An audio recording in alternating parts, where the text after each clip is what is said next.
4 Palestinian journalists had been killed on the spot. A 5th one died later of his wounds in a deadly attack that happened in Gaza's second largest city of Khan Younis.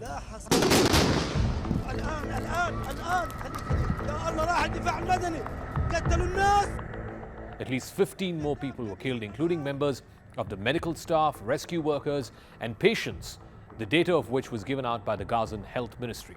In total, 20 people died in the attack that happened on the Nasser hospital right in the heart of Khan Younis. An attack which Israel has said was inadvertent and has issued an apology for the same. The Israeli military, though, did not give any immediate explanation as to why it attacked this hospital and who the targets were. It was one of the deadliest as far as members of the press are concerned. Remember, journalists have already died in unusually high numbers covering this war. The 5 journalists had worked for different news outlets, including Reuters, the Associated Press, and Al Jazeera. News outlets which employed these journalists identified them by their names: Hussein al-Masri, Mohammed Salama, Mariam Daga, Moaz Abu Taha, and Ahmed Abu Aziz. The Israeli military acknowledged carrying out this strike in the Al-Nasser hospital without exactly saying who or what the target was. In a statement, the Israeli military said that it regretted any harm to uninvolved individuals. It also said that the Israeli military's chief of staff has ordered an immediate inquiry.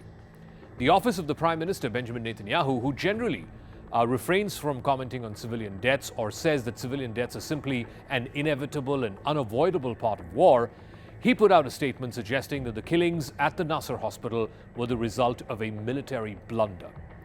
But these rare expressions of regret did very little to assuage the growing swell of local and international outrage against Israel.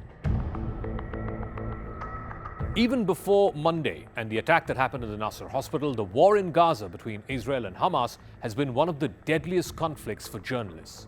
Almost 200 journalists have been killed since the fighting began, according to the Committee to Protect Journalists. The Israeli government has barred international journalists from entering Gaza to report on the war freely. That has left much of the world to rely on local Palestinian journalists who are reporting amidst all the bombardment to try and understand what is the situation unfolding in the Gaza Strip. The killing of journalists in Gaza should shock the world, not into stunned silence, but into action demanding accountability and justice. That was the word from the spokesperson for the United Nations Human Rights Office. In a joint letter sent by both the Associated Press and Reuters to the Israeli government, both the agencies said that they had found the Israeli military's willingness and ability to investigate past incidents involving journalists to rarely result in any form of decisive action. The circumstances of the attack in the southern city of Khan Younis were not immediately clear, and the military did not specify if the strikes had been carried out by missiles or tank fire or through drones. Israel's conduct in the war has prompted international censure of the rising civilian death toll, as well as the massive Israeli restrictions on the distribution of aid inside Gaza. Parts of Gaza are now officially experiencing famine, according to a global group of experts backed by the United Nations. More than 60,000 Palestinians have been killed in Gaza, according to the Gazan Health Ministry. The tally there does not distinguish between combatants and civilians, but that 60,000 includes about 18,000 children. The Hamas-led attack on Israel on the 7th of October 2023, which started this war, had killed around 1,200 Israelis, with about 250 being taken as hostages to Gaza. Around 50 out of those 250 are still unaccounted for and are believed to be kept as hostage by Hamas after almost 2 years of this war. Back in Khan Younis, after the first blast, a live video feed showed emergency responders and others moving around white body bags across an exterior staircase. Shortly after that, just moments after that, there was a second strike on that same hospital, and that too was captured live on camera.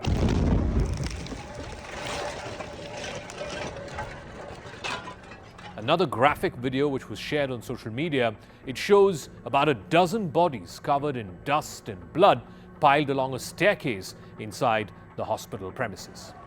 The Israeli Prime Minister issued a rare statement of regret after Monday's killings. But what Netanyahu called a tragic mishap is the inevitable byproduct of stringing out this war in Gaza so that he can stay on in power. The Israeli opposition and critics of Netanyahu's government, including the hostages' families, have reprimanded him and have been very critical of him these past few months for A, not being able to end the war, and B, not being able to bring back the hostages.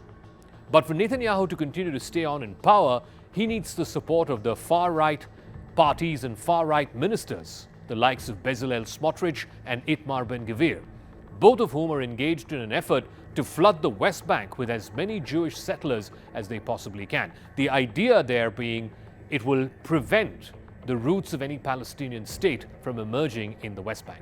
Smotrich, in fact, has gone one step further. He's encouraging actively the eviction of Palestinians from the West Bank and Gaza. That would pave the way for Israel to be able to absorb both.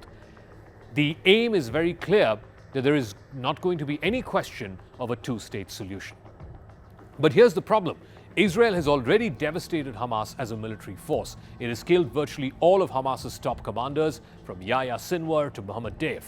So now, to justify continuing the war effort, it must go after lower-level commanders. And these lower-level commanders are usually living and hiding among civilians. And that means the collateral damage is much, much higher. And that's why Israel is the object of much of international censure. But it's not like Hamas has been entirely above board either. Hamas's leadership could have ended all of this suffering by agreeing to give up power in Gaza and also by releasing all the hostages. But by perpetuating this war, Hamas is also engaged in its own heinous crimes.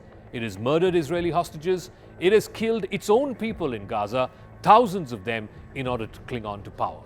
And all this political and military power games that is going on, this vicious power tussle between Israel on the one side and Hamas on the other, caught in this crossfire, Gaza continues to bleed every single day.